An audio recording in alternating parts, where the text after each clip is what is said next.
झारखंड विधानसभा चुनाव में मिली भयंकर जीत के बाद झारखंड मुक्ति मोर्चा ने भी अपना लक्ष्य बड़ा कर लिया है।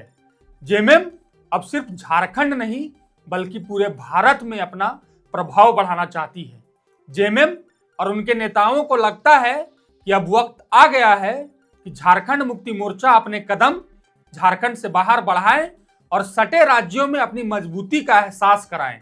इसके लिए पार्टी की ओर से अन्य राज्यों में ऑफिस खोलने के लिए जमीन की तलाश शुरू कर दी गई है। अन्य राज्यों में अपने पैर जमाने के लिए जेएमएम अब सटे राज्यों में अपनी पार्टी की ऑफिस खोलने की तैयारी में है।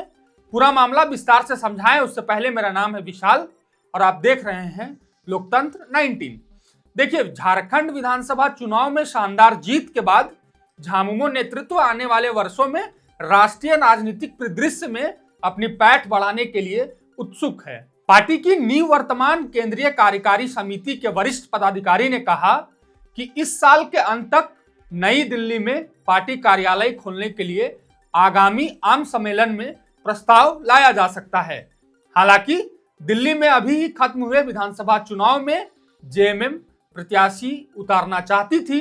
अंत तक ऐसा माना जा रहा था कि जेएमएम चुनाव लड़ेगी, लेकिन पार्टी ने अपना उम्मीदवार नहीं दिया। ऐसे में अब झामुमो साल 2025 और 26 की शुरुआत में होने वाले बिहार और पश्चिम बंगाल विधानसभा चुनावों में उम्मीदवार उतारने और सीटों पर एकमुश्त हिस्सा हासिल करने के लिए उत्सुक है।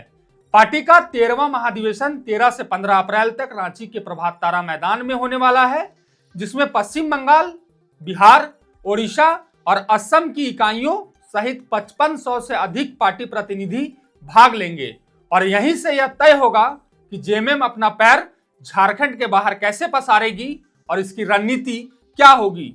जेएमएम झारखंड विधानसभा चुनाव जीतने के बाद से ही काफी उत्साहित है, पूरे जोश में है।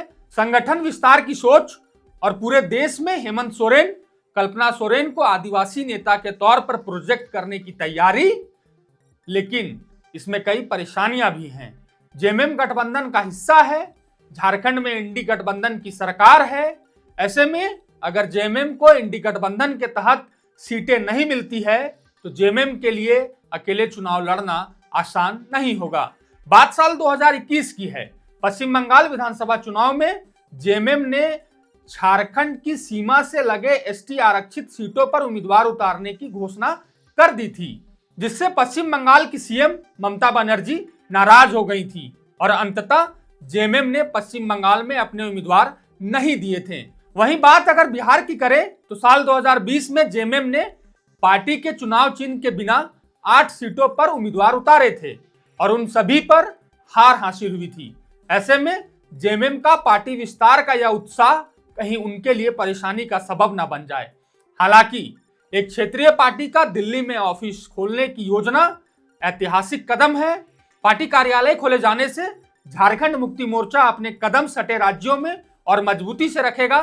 खैर, जेएमएम के इस कदम पर आपकी क्या राय है, हमें कमेंट बॉक्स में जरूर बताएं। फिलहाल के लिए शुक्रिया, जोहार।